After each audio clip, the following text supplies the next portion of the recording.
I was not expecting this. DeepSeek has just dropped their first ever OCR model. DeepSeek OCR or DeepSeek VL2 as they are calling it in some of their research papers.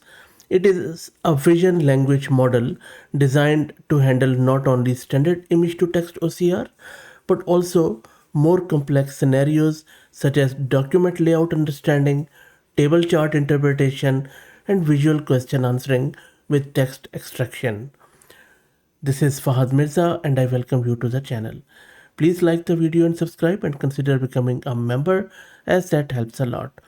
In this video we are going to install this DeepSeek OCR locally and I will be testing it out on various benchmarks.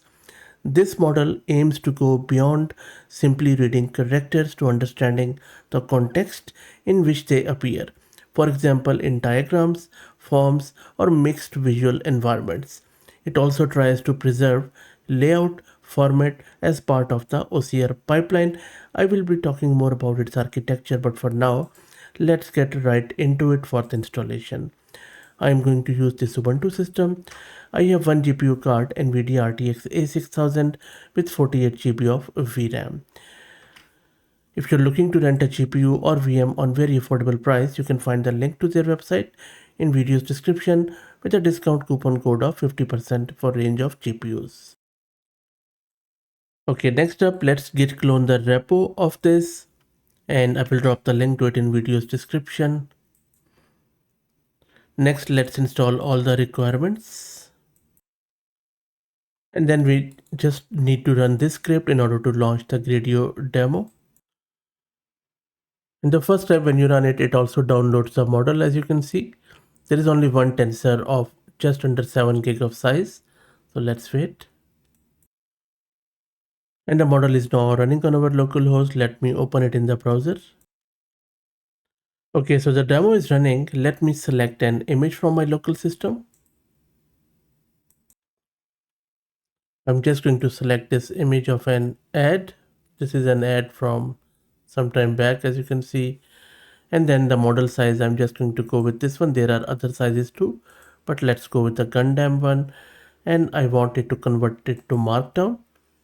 You can also do the free OCR if you like. So let's process the image.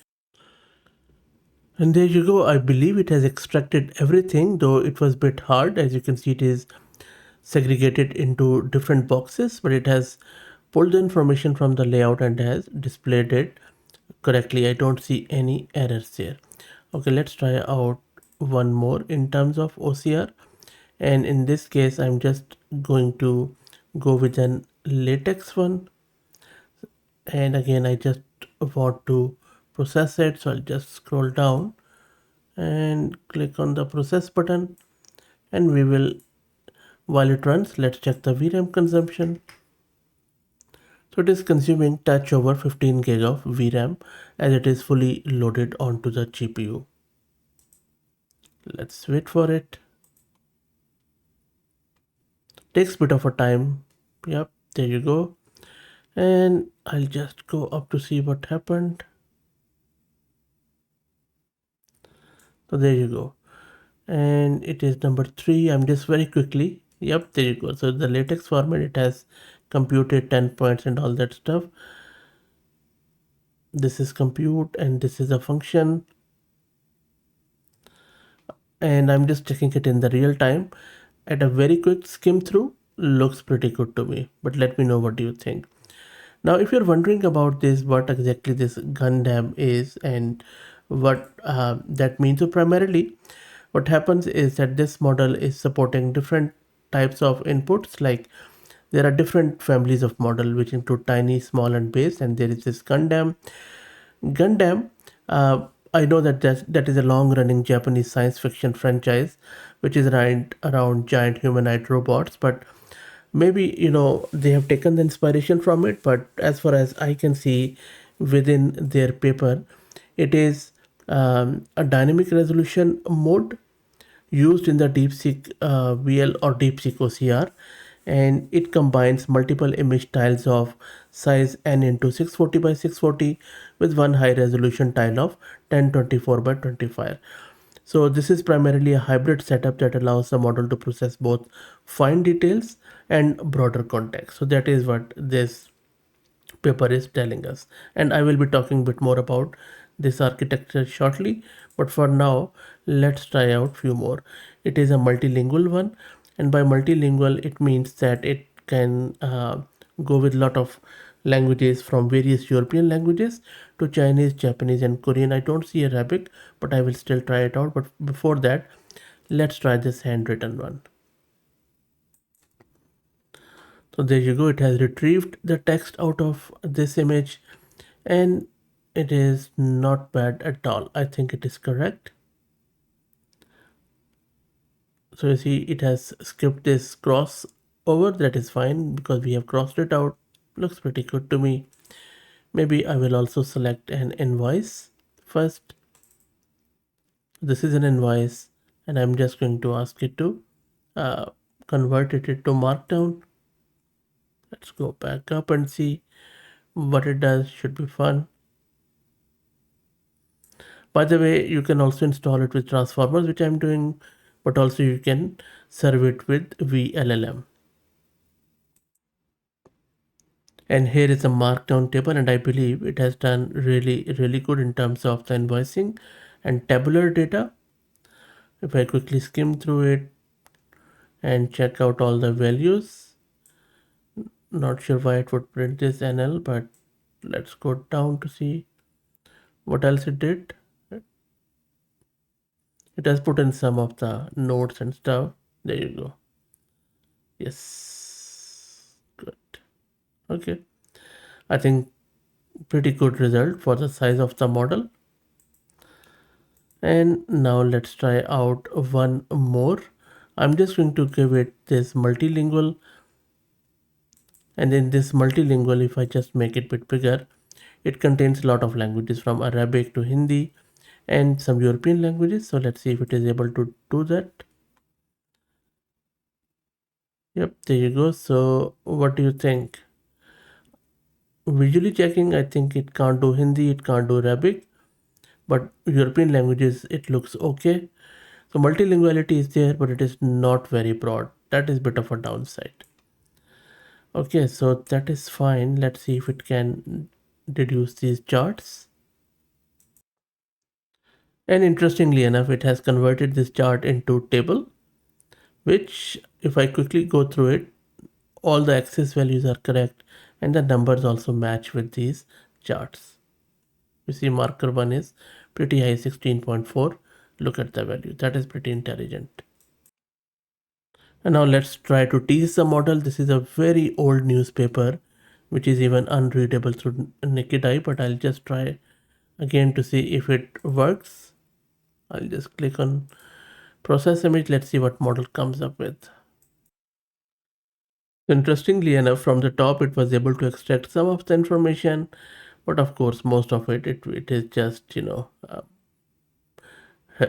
not hallucinating, I would say.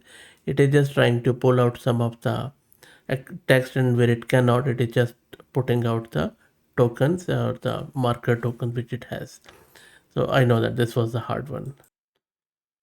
Now let's check out if it can extract information from this blueprint. And while it does that, let's talk a bit more about its architecture, which is very interesting. And we are always interested in these different and new innovations from DeepSeek.